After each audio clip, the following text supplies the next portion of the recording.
they in there like Big Thug running the spot. So he's sitting the money down because he, you know, the house man. So in the process, Drizzle feeling like you owe him. You feel what I'm saying? Or like it's supposed to go like it went that night. You know, we all leave with something. So he ended up snatching the money and picked the knife up at the same time. Up the knife on him and was just like, you run up on me, I'm gonna stab you with this. And so I basically really like gave it up after that. It wasn't no more fun after that because that's when I realized shit could just happen and nobody can be at fault. You know, like it just happened too fast. Yeah. But like while you out and about, like when you was out on the streets, before you decided to throw in the dice and not gamble, had any crazy stuff happen? I hit a nigga for 20 grand. Damn, for real? One night, I gave one of my partners 5 grand. I gave one of them 1,500. And the fucked up part about it, and then, you know, I'm going to slow it down since you like them stories. Shout out to my nigga out the park.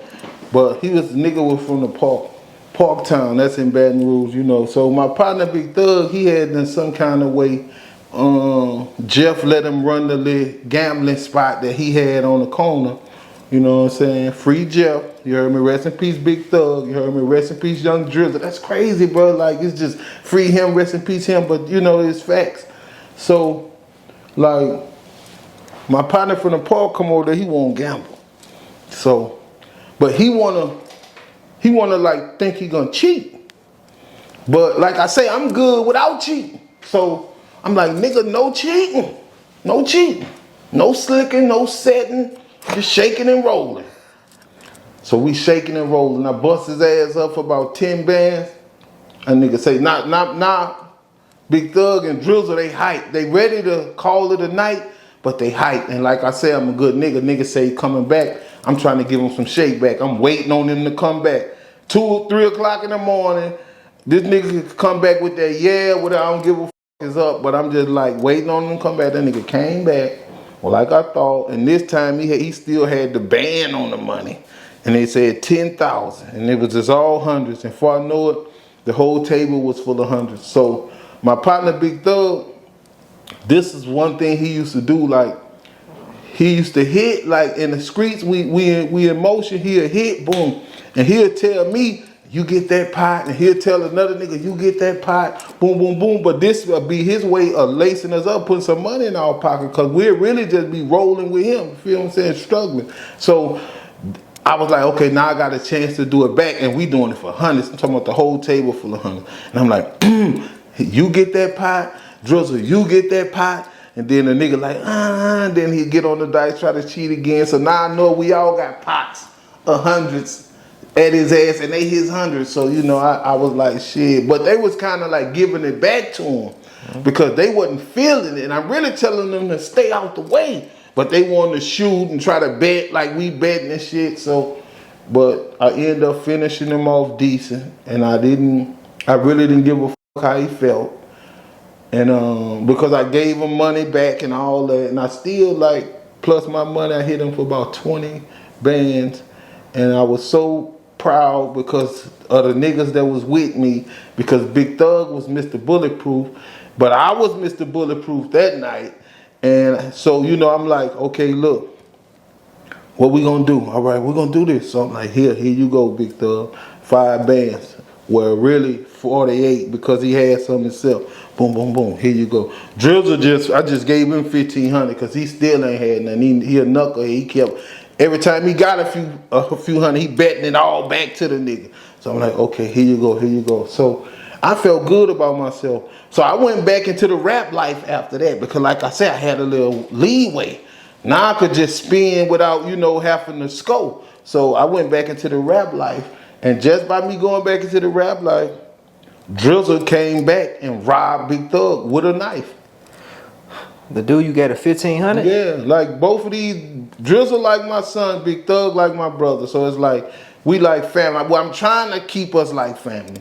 But you know, Big Drizzle young and Big Thug a little older. But Drizzle came there saying that he knew I gave him the money. Oh, he didn't think it was fair? No, he's saying, like, he done lost his money, telling him, man, throw me something, bro. Nigga, you know what, you know. So they in there like Big Thug running the spot. So he's sitting the money down because he, you know, the house man. So in the process, Drizzle feeling like shit, you owe him. You feel what I'm saying? Or like it's supposed to go like it went that night. You know, we all leave with something. So he ended up snatching the money and picked the knife up at the same time, up the knife on him and was just like, you run up on me, I'm gonna stab you with this bitch. And that was Drizzle. So, you know, he knew he was probably gonna stab him. So, you know, he hit me up. And he was like, man, bro, this what happened and this how it happened and that's fucked up and doo-doo-doo-doo-doo and whoop-whoop-whoop and, you know, what you think I should do because, you know, other motherfuckers know that or this or that. I just said, man, look, don't fuck with it. And if I could help you or, you know, I got something to help you shake back, nigga, you already know. It is what it is. I pulled up on him and he said, I want to say, he said it wasn't about $600-700. I gave him about $250, what I had, you know. Told him, shit, don't worry about it. And he just, you know, they just let it go.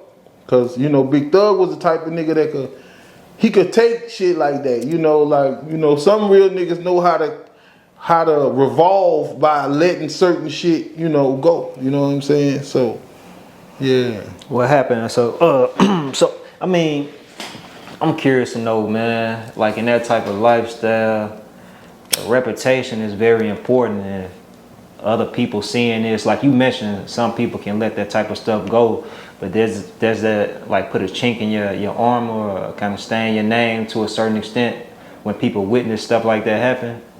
It did a while back, but maybe not from, probably like from 2010 on, no, because shit just be all the way fake, so it don't even matter.